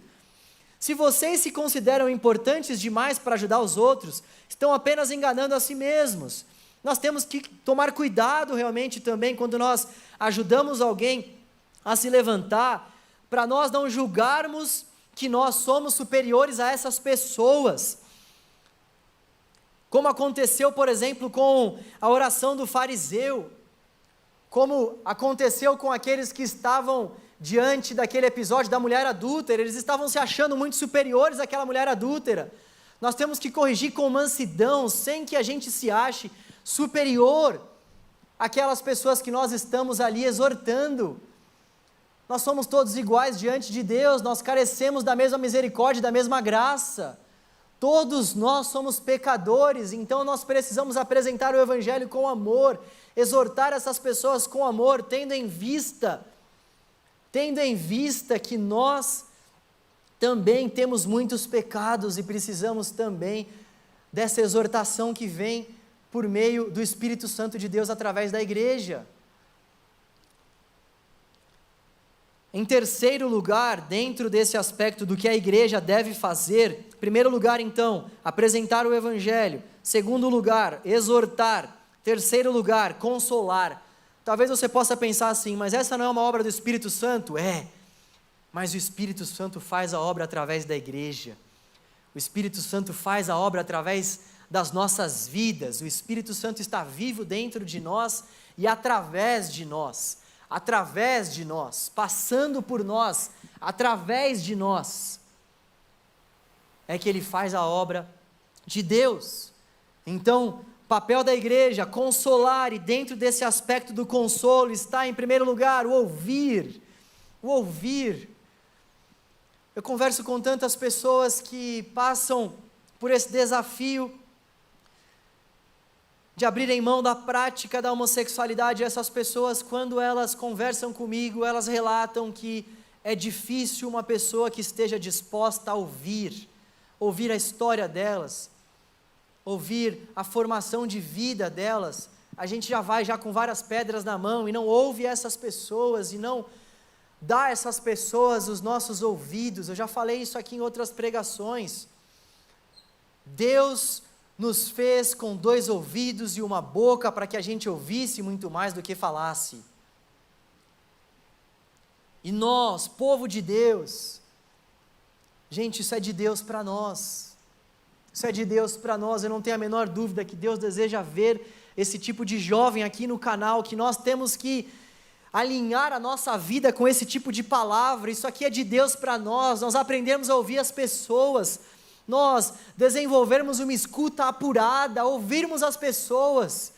Muitas vezes nós não vamos ter muitas coisas para falar, muitas vezes nós vamos precisar estudar para a gente conseguir de fato falar alguma coisa, muitas vezes o Espírito Santo vai sim nos usar, porque a sabedoria do alto independe de qualquer coisa, mas nós temos que desenvolver essa escuta apurada, ouvir as pessoas que estão à nossa volta, como se o nosso mundo à nossa volta parasse para que a gente estivesse ali de frente com aquela pessoa, olhando para ela nos olhos e ouvindo as aflições que elas trazem para nós.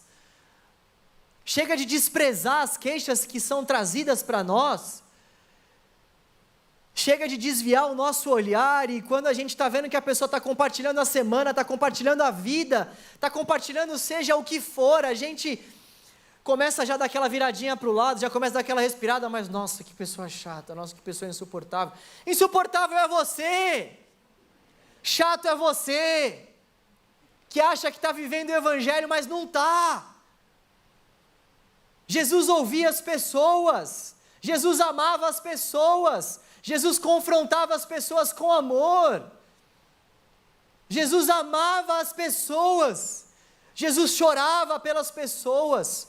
E o segundo ponto do consolo, o abraço. Nós temos que abraçar as pessoas, tanto no sentido literal, nem tanto no sentido literal por conta da pandemia, espera passar, mas no sentido da gente ter empatia, sabe? As pessoas, elas sabem quando a gente está ali diante delas e quando a gente está se compadecendo da causa delas, quando a gente está sofrendo com elas, quando a gente está disposto realmente a abraçar nesse sentido de sofrer com os que sofrem, abraçar nesse sentido de chorar com os que estão chorando, sabe, essa luta das pessoas à nossa volta, aqui na nossa comunidade, deve tocar o nosso coração. Nós não podemos ser indiferentes à luta uns dos outros aqui dentro. Que evangelho é esse? Que comunidade dos santos é essa? Quando nós lemos o texto de Atos, eles repartiam o que eles tinham, eles se importavam com a vida uns dos outros, eles viviam enlaçados pela comunhão provida pelo Espírito Santo de Deus, eles se importavam com as queixas uns dos outros, eles se amavam profundamente. A igreja é lugar de cura. A igreja precisa ser um lugar de cura. Existem tantas pessoas por aí praticando a homossexualidade e gritando por ajuda, e essas pessoas já vieram até a igreja muitas vezes e não foram ajudadas. Essas pessoas estão lutando por aí. Essas pessoas estão se entregando às suas próprias paixões, porque por muitas vezes a igreja não tem sido esse lugar acolhedor, esse lugar de cura, esse lugar de escuta, esse lugar de amor, esse lugar de comunhão. A igreja precisa ser um ambiente seguro para as pessoas abrirem os seus corações. A igreja precisa ser esse ambiente seguro. Se alguém vier te procurar para se abrir, seja lá em relação a essa área de orientação sexual ou em qualquer outra área, trate esse conteúdo com extrema seriedade, não abra por aí o que a pessoa está falando para você, não brinque com o coração da pessoa dessa forma. Leve aquilo para a cruz de Cristo. A melhor coisa que você pode fazer é orar por essa pessoa, e aqui a gente vai para o quarto ponto do papel da igreja, que é edificar por meio do Espírito, é edificar através do Espírito. Nós devemos ajudar essas pessoas a se levantarem. Como? Promover o discipulado, chamando para uma vida de imitação, a vida de Cristo. Esse é o principal fator que envolve o discipulado. A gente na caminhada vai imitando a Cristo. E nesse processo de imitação a Cristo, nós já vamos vendo transformações nas nossas vidas. E opa, peraí, eu estou procurando caminhar e imitar esse Senhor que eu digo crer. Nesse processo de discipulado, nós vamos conhecendo o Senhor, e na medida que nós conhecemos o Senhor, nós vamos imitando mais o Senhor, e então nós vamos contando com a ajuda do Espírito Santo de Deus, para que nessa caminhada do discipulado, o caráter de Cristo seja moldado em nosso interior. Nós precisamos edificar essas pessoas e quaisquer outras pessoas que estejam lutando contra os seus pecados, de modo que o discipulado seja para nós a nossa caminhada com essas pessoas, pegar na mão dessas pessoas e ensinar a elas o Evangelho, pegar na mão dessas pessoas e estudar a palavra junto com elas, pegar os textos que falam sobre a obra de Cristo na cruz, e caminharmos ao lado dessas pessoas, ensinando essas pessoas os caminhos do nosso Senhor e Salvador. O que muitas vezes nós temos visto é um monte de pessoa que desacredita no poder da palavra. Gente, nós precisamos acreditar no poder transformador do Evangelho, quando estudado, quando pregado, quando crido. O Evangelho é poderoso. O Evangelho é poderoso, o Evangelho transformou as nossas vidas. Há testemunhos aqui de ex-drogados, há testemunhos aqui de pessoas que eram alcoólatras e que por conta do poder do Evangelho que entrou em sua vida, já não agem mais dessa maneira.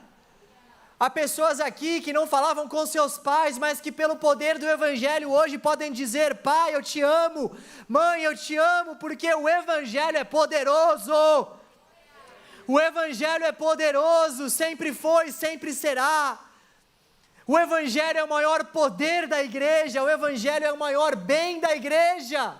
Não é o templo, não é o pastor, não são as obras, mas é o Evangelho. O Evangelho é o nosso bem maior, o Evangelho é o poder. O Evangelho. A palavra de Deus é poderosa para entrar, para penetrar qualquer coração, para dividir qualquer coração, para convencer qualquer coração. A palavra de Deus é poderosa. Nós não podemos deixar de acreditar no poder do Evangelho quando pregado com fidelidade, quando pregado com amor, quando pregado com empatia, quando pregado com misericórdia. Vamos acreditar no poder do Evangelho. Vamos orar com essas pessoas. Edificar essas pessoas é também orar com elas. Muitas vezes você não vai ter muitas coisas para falar. Muitas vezes a pessoa vai te apresentar uma trajetória de vida tão densa, tão sofrida, que o que você vai ter a dizer para ela é: vamos orar. Mas está aí uma das armas mais poderosas que Deus concedeu à igreja, a oração. Nós precisamos também acreditar no poder da oração. Nós precisamos acreditar no poder da oração. Deus deseja levantar aqui uma geração que ora, uma geração que abre mão do que for preciso para, ao longo do seu dia, dedicar momentos intensos de oração, de busca, de estudo da palavra. Nós precisamos orar por essas pessoas. Essas pessoas não estão em busca de teólogos renomados, que conheçam toda a genealogia de Jesus. Essas pessoas estão em busca de uma pessoa que diga assim para elas: nós vamos orar juntos, sem cessar. Nós vamos orar juntos. Eu estou aqui para o que você precisar. Eu quero caminhar perto de você. Você sabe o que diz o Evangelho. Você sabe o que Deus tem preparado para a sua vida, e eu quero te ajudar nesse processo. Bom, nós vamos para as considerações finais. Vocês estão comigo aí?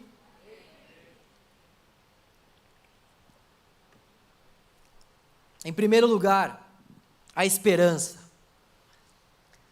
Você que está lutando contra esses desejos homossexuais, você que tem cometido esse tipo de prática e está sofrendo por conta disso, você que tem identificado que essa é uma prática que não agrada a Deus, a esperança de vermos o Senhor e morarmos com Ele por toda a eternidade, se tão somente nós lutarmos contra os nossos pecados, a esperança de uma nova vida dada a nós por meio do Espírito Santo de Deus. Quando nós cremos, quando nós entregamos a nossa vida, nós somos selados pelo Espírito Santo da promessa. Então a esperança para a nossa nova vida em Cristo, a esperança sim para nós refrearmos os nossos pecados e dizermos sim ao Senhor, a esperança de uma nova identidade dada pelo Criador. O texto de 1 Coríntios 6, capítulo 11 vai falar: assim foram alguns de vocês, assim foram alguns de vocês, assim foram alguns que tinham essas práticas, assim foram alguns de vocês. A esperança para nós, a esperança para você que luta contra esses pecados, a esperança. A segunda consideração, é preciso querer lutar, uma das principais marcas de um discípulo de Jesus é a autonegação, temos que fazer morrer nossas vontades.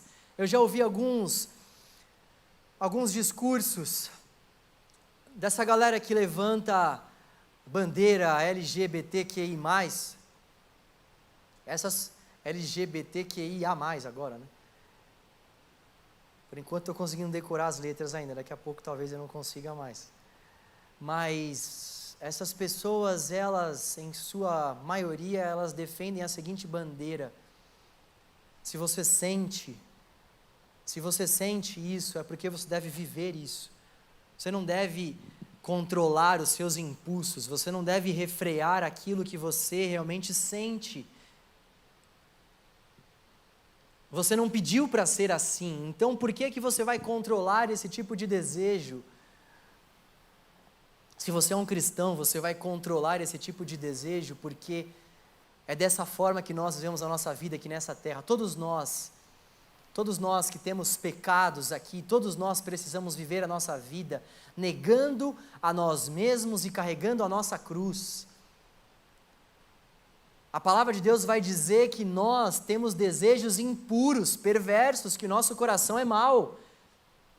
Então nós temos que refrear os nossos desejos, porque os nossos desejos, eles não glorificam o nome do Senhor, e não é só porque a gente deseja que a gente deva viver. Eu desejo tantas coisas que eu não posso viver, eu desejo tantas coisas que eu preciso colocá-las diante do Senhor dia após dia, e eu nem vou compartilhar aqui com vocês, porque senão vocês não vão querer mais nem me ver na face dessa terra, porque eu sou pecador assim como cada um de vocês. Então diariamente, ainda que de forma acidental, eu peco. Eu preciso pedir perdão a Deus, porque eu erro o alvo da vontade dEle constantemente. Eu quero colocar o meu coração no centro, os meus desejos no centro. Então a autonegação é uma das principais marcas do discípulo de Jesus. Quando a gente vê quando a pessoa nasceu de novo, mesmo ou não, se ela está negando a si mesma e vivendo para a glória de Deus. Quando a gente pode ver de fato se a pessoa está vivendo uma caminhada com Cristo ou não, se ela está lutando contra os seus pecados. Essa é uma das principais marcas de quem segue a Jesus. Agora, você que sente esse tipo de atração, não se julgue por ainda lutar contra esses desejos. Não se julgue por ainda lutar contra esses desejos.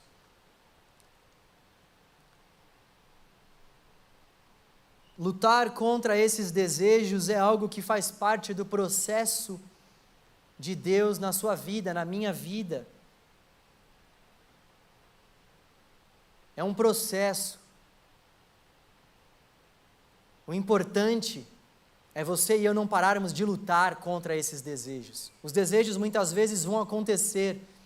Isso vale tanto para você que sente atração pelo mesmo sexo, quanto para o hétero, quanto para qualquer outra pessoa. O desejo, ele muitas vezes vai acontecer. Mas o que nós temos que ter em vista é que nós não vamos parar de lutar contra esses desejos que vão na contramão da vontade expressa de Deus para nós. Mas não é lutar porque, sabe, nós temos que lutar contra isso, lutar contra esses desejos, mas não é lutar porque você não quer decepcionar os seus pais, não é lutar porque você tem vergonha de viver a vida da forma como você quer viver, ou seja, praticando a homossexualidade ou tantas outras práticas. Não é lutar para que de fato a gente deixe de ser perseguido, não é lutar por conta dessas coisas, é lutar porque nós entendemos que o nosso Senhor tem nos chamado para um novo e vivo caminho. É lutar por conta disso, porque nós desejamos nos tornar a imagem e semelhança do nosso Deus na medida em que nós buscamos a nossa santificação. Esse é o terceiro ponto da consideração prática, das considerações práticas. Toda luta envolve um processo, o processo de santificação. Toda luta envolve um processo. Você ter atração não significa que você deva viver isso. A atração não significa que Deus não está trabalhando em sua vida. Tem muitas pessoas que vêm para a igreja, sentem atração pelo mesmo sexo, começam a caminhar com a galera aqui da igreja, são recebidos até que bem pela comunidade, diferentemente daquele outro grupo que não recebe bem. Tem um grupo sim que recebe bem, mas o que começa a acontecer é que essa pessoa que está lutando contra a prática homossexual, ela começa a se desanimar, porque ela se sente ainda atraída por pessoas do mesmo sexo, e ela acha que Deus está a condenando por conta disso, ela acha que Deus não está trabalhando em sua vida, sendo que nós precisamos entender que é um processo que nós vivemos, há um processo de santificação que nós somos submetidos, isso vale para todos nós. A solução para a homossexualidade não é a heterossexualidade, é a santidade, é a purificação. A solução para a homossexualidade não é a heterossexualidade, é a santidade, é a purificação. Existem muitas pessoas que sentem atração pelo mesmo sexo, que vão continuar tendo que lutar contra esses desejos até o fim da sua vida. Não adianta a gente querer, a goela abaixo, transformar uma pessoa que sente atração pelo mesmo sexo para que ela sinta atração pelo sexo oposto. Existem muitas pessoas que vão lutar contra isso, e pela palavra de Deus nós podemos dizer que essas pessoas, se lutarem contra os seus pecados, vão desfrutar da vida eterna ao lado do seu Senhor, sim. Lutando, negando os seus desejos todos os dias.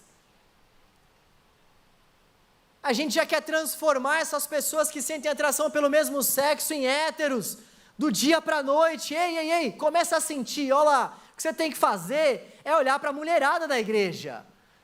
O que você tem que fazer é olhar de uma forma diferente para as mulheres. Cada um faz parte de um processo.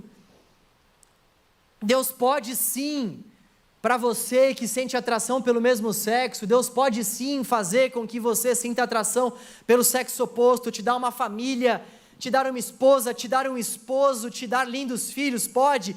Evidente que sim, pode. Deus pode fazer isso. Deus é o maior interessado na constituição da família, tudo começa na família, e a família vem do Senhor. No entanto, nós temos que entender que o que às vezes Deus tem preparado para uma pessoa, não é o mesmo que a outra pessoa vai viver. Tem pessoas que sentem atração pelo mesmo sexo, que vão vir para a igreja, que vão lutar contra esses pecados e que não vão casar. E tudo bem por isso, desde que a pessoa esteja lutando contra os seus pecados, desde que a pessoa esteja refreando os seus desejos pecaminosos.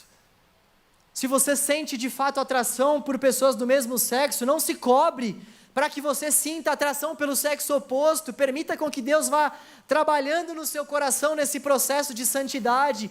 Vá buscando ao Senhor, vá buscando entender as doutrinas da graça de Deus, os ensinamentos da palavra do Senhor. Se preocupe em crescer na graça e no conhecimento de Deus, e deixa que Deus vai trabalhando no seu coração no que diz respeito à sua orientação sexual. Não busque estar nessa caminhada com Deus, já focada já naquilo: Senhor, o Senhor não está me transformando, Senhor, eu ainda sinto atração, Senhor, ainda há um calo para mim, Senhor, eu ainda sinto atração quando eu entro no banheiro masculino ou feminino, seja lá o que for. É um processo, e o que é importante é nós não pararmos de lutar e entendermos essa caminhada da santificação e buscarmos ao Senhor, e o Senhor vai trabalhando no nosso coração. O Senhor vai operando em nós o querer e o realizar dele. Em quarto lugar, toda tentação é suportável. Toda tentação é suportável. 1 Coríntios 10, 13 vai falar sobre isso. Deus não permite com que sejamos tentados ou provados, uma vez que essa palavra no grego pode tanto significar provação como tentação. Nós não seremos tentados ou provados além daquilo que nós consigamos suportar. Esse texto é muito importante para você colocar na tela do teu celular, na porta da sua geladeira. Eu sei que não fazem mais isso, mas faz você, não tem problema. Toma cuidado só, né? Se a luta for um pouco ainda reclusa ali, se você não abriu para tantas pessoas ainda. Mas enfim, foca na mensagem, João. Esse texto precisa estar enraizado no nosso coração. Se você sente atração por pessoas do mesmo sexo, se você está passando por qualquer outro tipo de tentação ou de provação, o que a palavra de Deus nos diz é: você pode suportar, você consegue suportar, não porque você é bom. Isso aqui não é teologia do coaching, isso aqui não é teologia humanista. Nós não somos bons, nós não podemos fazer nada sem Jesus. João 10:30, sem mim nada podeis fazer. Nós não conseguimos fazer nada sem a ajuda de Deus. Mas quando nós entendemos isso, quando nós tomamos posse do texto, a gente consegue entender que na verdade o Senhor vai ser o nosso refúgio, o nosso escape. Essa é a continuação do texto. Deus não vai permitir com que sejamos tentados ou provados além daquilo que a gente possa suportar, e juntamente com a tentação Ele manda o escape, Ele manda a saída, Ele manda para nós esse caminho que nós devemos seguir. Nós devemos fugir da aparência do mal, resistir ao tentador, resistir, entender que nós estamos vivendo uma batalha espiritual. Resistir, não parar de lutar, não desistir da luta, não deixar de acreditar que o Senhor é fiel, Ele não vai nos tentar, ou melhor, Ele não vai permitir, uma vez que Deus não tenta ninguém, Ele não vai permitir com que sejamos tentados além daquilo que a gente possa suportar. Meu irmão, minha irmã, galera do canal jovem, como é que eu chamo vocês? Eu não sei, santos, amados. Nós podemos suportar tudo que nós estamos vivendo, tudo com a ajuda do nosso Deus. Não há nada insuportável no que diz respeito às nossas tentações e provações. Nada, nada. Não há nada que Deus tenha permitido com que chegue até nós, que nós, com a ajuda dEle, não consigamos suportar. O último ponto, é preciso buscar ajuda. É preciso buscar ajuda. Se você está passando por esse tipo de luta, seja lá qual for o seu pecado, você precisa buscar ajuda. A comunidade existe para isso, a comunidade é maravilhosa também por conta disso. Aqui nós encontramos ajuda para a gente viver a nossa caminhada com o Senhor. É necessário você e eu buscarmos ajuda, e acima de tudo, ajuda do Espírito Santo de Deus. Não há como nós vivemos o Evangelho sem o Espírito Santo de Deus. Galera, olha só todas essas coisas que estão postas aqui, olha só todos esses mandamentos, olha só todos esses imperativos. Jamais nós vamos conseguir viver tudo isso sem a ajuda do Espírito Santo de Deus. Jamais. Eu e você vamos conseguir dizer não aos nossos pecados. Jamais nós vamos conseguir não virar as costas para Deus se nós não dependermos do Espírito Santo. O Espírito Santo de Deus é esse Deus que vem morar no nosso coração, esse que é da mesma natureza de Deus, da mesma essência de Deus, porque Ele é o próprio Deus que mora em nós, o nosso auxiliador, o nosso encorajador, aquele que nos encoraja, aquele que nos auxilia. O Espírito Santo foi enviado da parte de Deus justamente para nos ajudar, para nos auxiliar, para nos encorajar. E o Espírito Santo de Deus é quem reina sobre a carne. O Espírito Santo de Deus é quem faz com que vivamos essa vida nova, essa vida cheia de propósitos, essa vida nos caminhos do Senhor. É só o Espírito Santo de Deus que pode fazer essa obra no nosso coração. Nós precisamos clamar pela ajuda do Espírito, precisamos viver na dependência do Espírito, precisamos entregar continuamente a nossa vida, para que a nossa vida viva de fato a vontade do Espírito. Somente o Espírito Santo de Deus pode fazer todas as transformações que a palavra de Deus menciona a nós. Só Ele. E que bom ouvir isso, não? Que bom ouvir que é o Espírito quem transforma, é o Espírito quem auxilia, é o Espírito quem encoraja. É claro que nós temos uma parcela no nosso processo de santificação, mas a parcela maior, a parcela muito, mas muito maior é do nosso próprio Deus, que vai à nossa frente, que nos ajuda, que nos aconselha, que nos livra, que nos enche com o Espírito Santo da promessa. O Espírito até clama, olha só. O Espírito até expressa a dependência que nós devemos ter para com o nosso Criador. Que obra maravilhosa do nosso Senhor. Ele colocou o seu Espírito dentro de nós e o seu Espírito faz com que nós venhamos desejar o nome dEle. Por isso não endureça o seu coração. Não endureça o seu coração para a voz do Espírito. Vamos abrir o nosso coração para que o Espírito trate os nossos pecados, para que o Espírito trate a nossa vida, para que o Espírito trate a nossa comunidade, para que o Espírito trate o nosso ministério. Eu creio que Deus tem coisas maravilhosas para fazer no nosso meio. Eu creio nisso no fundo do meu coração. Eu não sou bom, irmãos. Eu não posso nada. Mas o Senhor está conosco. O Senhor está com aqueles que pregam de forma fiel a sua palavra e não deturpam o seu texto. O Senhor está com aqueles que buscam viver uma vida de santidade ao lado dEle. Deus se revela a essas pessoas. Deus traz paz a essas pessoas. Deus aviva essa comunidade. Vamos orar ao Senhor. Oh Deus, nós te amamos, Deus. Nós amamos o Senhor, nós amamos a sua palavra. Nós cremos que a sua palavra é tudo para nós, Deus. Nós cremos que a palavra do Senhor é viva. Nós não precisamos de todas as evidências que estão à nossa disposição. E olha que nós temos muitas evidências arqueológicas, geográficas, históricas. Nós temos tantas evidências que comprovam o fato de que a palavra do Senhor é confiável. Mas Deus, nós cremos na sua palavra, Deus, porque o seu Espírito Santo tem revelado a nós que ela é verdadeira.